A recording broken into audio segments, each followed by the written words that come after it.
Today, I bring to you,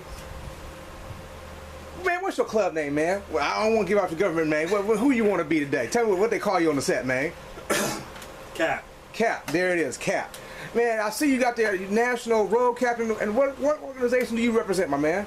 I represent the 48. 48? Okay, okay. And how deep is the 48? How much of the 48 y'all got covered? If 48 mean all 48 states? What? We growing. We trying to get there. You trying to get there? We growing. So where y'all touching down at? Where? We got out? 18 chapters. What? We just welcomed a new chapter this weekend. Okay. East part of Texas, somewhere over there by Lubbock. Yeah, okay. Lubbock, Texas. This weekend. Brought in some guys over there. Okay. But we everywhere from Seattle to Florida. Oh, y'all in Florida? You in Seattle too? I knew y'all was in Florida. Yeah. We had a Seattle chapter. It kind of fell off a little bit. They came back. They back. Okay. I seen them this weekend out. Oh, you saw them in Arkansas? Yeah, they was in Arkansas. That's the main reason I wanted to get at you about some stuff here. We're gonna back up a little bit. So basically, one would say that you was born into this. Yeah. So your father was who was your father, man? Tell us give us a little history on Chrome Top. Dome. Yeah. Chrome Dome, and he was the original founders of what's the club? You never told us what club you with? Soul Brothers? 48. And where y'all from, man? We're from East Palo Alto. Oh man, okay. So born right here. Yeah, as a kid, I used to see y'all. 1967. June 1967. I interviewed one of your head guys, Heavy. He came through one time, and we talked a little bit, about some racing stuff and all that. So, what made you decide to get on the ground? Besides you being born into it. Shoot, I've been riding all my life. Okay. My dad, he got out of the military. And I guess he liked bikes and cars. He liked all the stuff that I like now. Oh, okay. That's probably where it passed down through the genes. I've been since three or 4 years old. My first motorcycle was a 1/4 horsepower Indian mini bike. It folded up and went in a suitcase. Damn. Okay, you trail 70, Elsinore 50. You in there. From the 1/4 horsepower Indian little mini bike to go karts to the 50 to the 100, the KM 100. I went from a KM 100 Enduro to a KZ 900. Okay. I skipped all the ones in between. Okay, I went back later on and got that 750 that I sold you. Yeah, okay. Covered a few numbers that you was missing. Yeah. Okay, and so from there, how long you been with the? How long you been with the 48, man? You've been in. I had a junior patch back in the day. I went through my heyday, the street life and all that stuff. Yeah. And then I came back, started hanging back around in 97, 98. Yeah. Okay. Got back in it. So how many years you got with them now? If you count them consecutive or whatever, how you want. I still, my time never ever stopped. It never ever stopped. This is like a relationship. You have a relationship. You're off and on with your broad or whatever. Yeah. That's how I tell a lot of brothers. That's how this club is to me. You might have a falling out or whatnot. Yeah. But it's still always going to be a part of my life. Yeah. So I got 20 plus years in it. Wow. Since 97, 98 is when I started hanging around, and that's when I patched up as an adult. Yeah.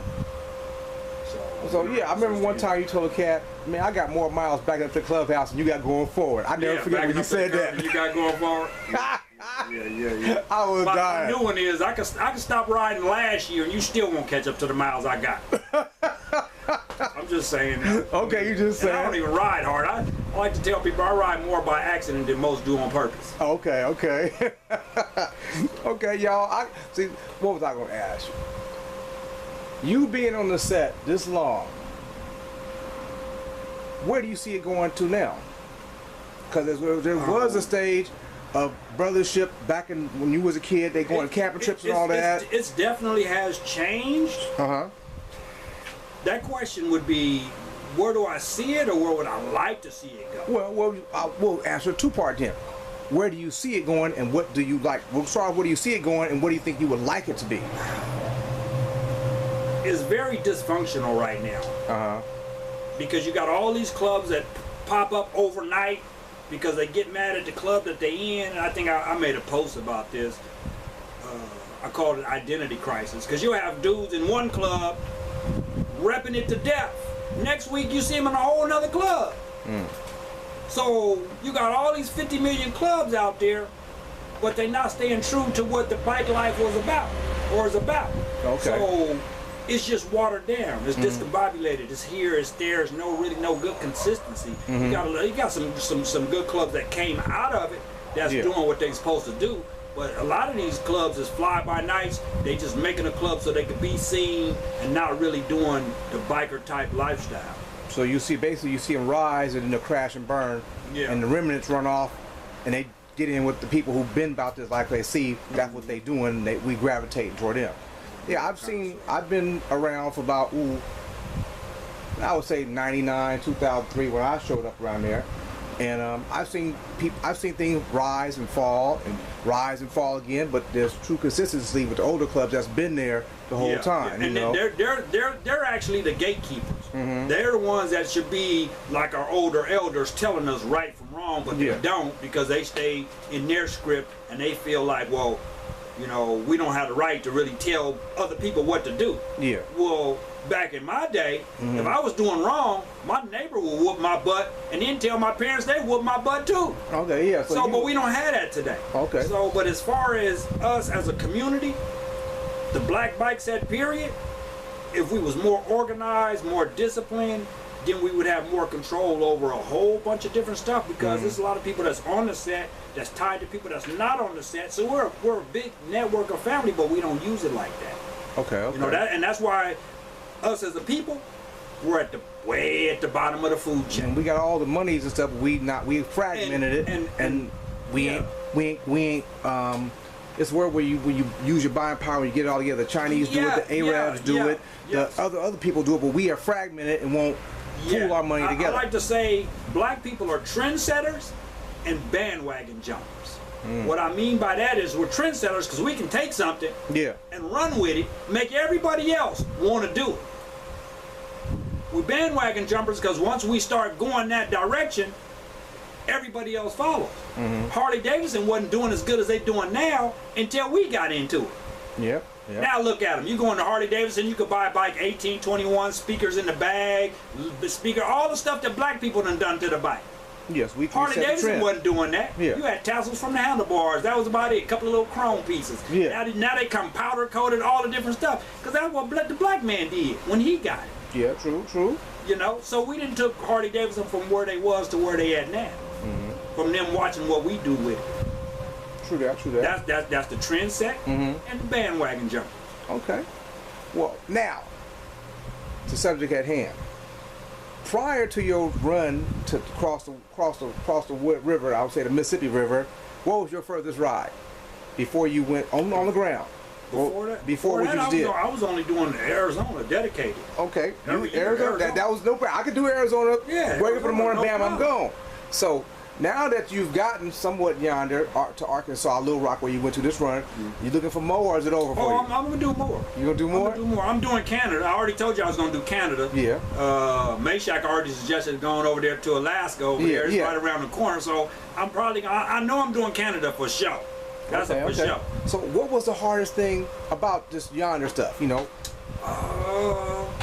To be honest. And was you ready? Was you physically and mentally ready? Yes. Physically, mentally, I see your arms a little another shade of dark on the arms, man. Oh yeah. That's some that heat over there, but I guess I could say I was really looking forward to it, and I conquered it. Did I only had a couple of few little glitches, but they wasn't game changers. Yeah, it wasn't game changers to me. So it was more experience. Shit, to be honest with you, if you like riding motorcycles, then it's not going to be a problem. Okay. And I like riding motorcycles, so it wasn't a problem. Was it a comfortable seat and some music? And hydrated with some water or whatnot? How'd you deal with them situations? Was it hot, cold? Did you get to catch the rain? I didn't catch no rain on the way up. I caught rain on the way back.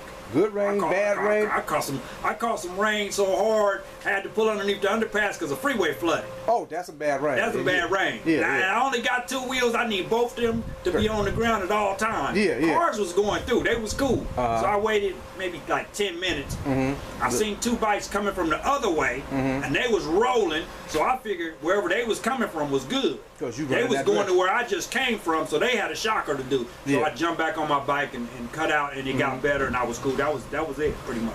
So did you do it solo when you went to the east? I did solo up and back by myself. I didn't have no other. Oh, you well, went with I did run into two brothers in Oklahoma. Okay. And he had the same issue. The only issue I had was high altitude, and I don't know if it was a fuel pump or something. But I kept having to wait for my fuel pump to load up. Oh, okay. For it to catch. But other than that, it was cool. Oh, okay.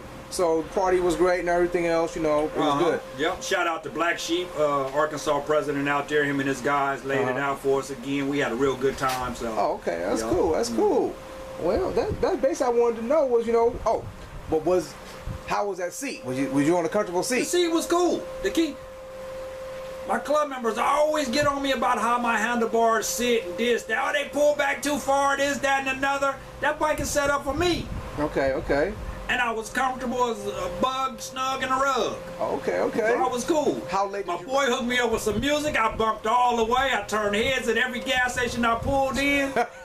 For sure. Money's Car Stereo in the house. That's right. Representing from the west to the east and points in between. That's right. So what other question I got?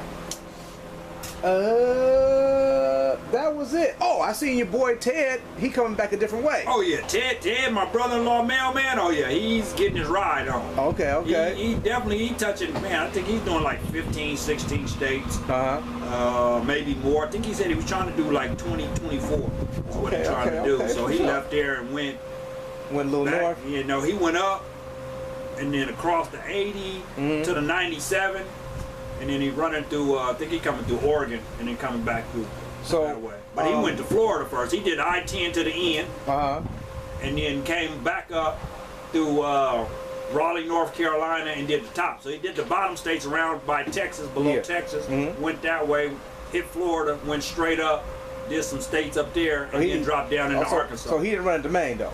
He didn't go up to Maine. Okay, he didn't go get the lobster yet. Okay. No. That Maine's a little bit of a challenge, man. It's like riding Altamont, but it got steps up. I'm like, is it going? No, he didn't go that way. Yeah. I mean, there's a lot of them. There's like 6 or 7 of them. Okay. So y'all getting out there, staking your flag in these different states, letting them get there. Our club was founded on that. You know, ride. When we was doing Fresno and LA and Arizona, and a lot of back in the day, in the 70s and the 80s. A lot of people was like, oh, y'all crazy. And we kind of fell back. We kept our Arkansas thing. I mean, not Arkansas, but our Arizona run always going, and then people start catching on to that, liking that. Yeah. Now the new thing is, how far can you go? Where you going? I told y'all, thanks to Big Sale, Highway Smiley, and all the other people who I saw that made me want to go out there. I told Cap, man, get out there and get some distance, man. Gotta get it. How far can you go? How far can you go? It might look pretty, but how far can you go? Yeah, it's an endurance thing. It's a mental thing. It's if you got the time off and the finances to make it happen, I suggest everybody get out there and go meet some new people. One thing I saw about when I was out there, people would put, "Where are you going?" Man, oh man, that's beautiful. I love to get out there. All the people, it was all nationalities. It wasn't just a black thing. It was a universal motorcycle thing. People getting the gas. People ask, "Where you going?" I had a few people like, "Where you come from?" They seen the license plate, California. Yeah, where you going? Arkansas. Arkansas. Man, oh yeah. So that's why I told people. Like McCall said, all right, I'm taking in the Me Too movement. Me Too got distance. Me Too get states. Me Too get far. Me Too got yonder. Me all that. And so I just want to say, man, it was a pleasure talking to you, Perk. And congratulations on that yonder, man. And I would like to ride with you one day when you decide to get going. We can line it up, and hey, I'm ready to go. Oh yeah. I got some states right here. I get to fill in some more. Oh, okay, go shade them in. Shade them in now. I can see it all the way across there now. Hey, get y'all some yonder, y'all. It's Money's Car Stereo talking about man Cap. We're gonna do some more interviews with people who got interesting conversations and just question and answer, letting you see what I see, let you hear what I see, share people's experiences. You never know what you might learn from a brother. Anything you want to throw out there that people can use about your experience that you want to share with them? Man, just if you about this life, this motorcycle, this MC, then get out there and ride your bike. Yeah. Get out there and ride your bike, man. Hey, that's all I can say. Ride your bike, ride your motorcycle. And as Sale would always say, we love you, ain't nothing you can do about it. Gotta go.